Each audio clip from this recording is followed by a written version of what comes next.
Magandang hapon po sa inyong lahat. Narito na po ang resulta ng Lotto ngayong 5 p.m. draw, August 14, 2026 para sa mga games na 2D Lotto at 3D Lotto.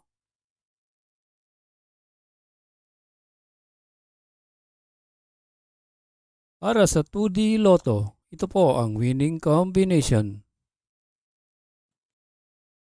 8 and 25 in exact order.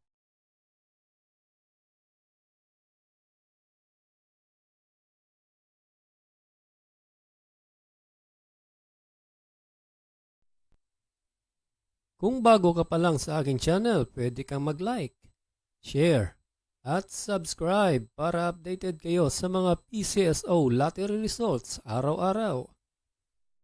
At para sa 3D Lotto, ito po ang winning combination: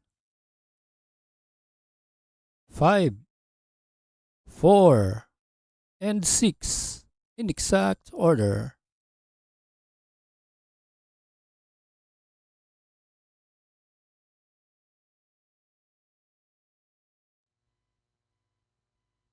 Salamat po sa panonood ng Lotto Results Today by Mr. Wi-Fi.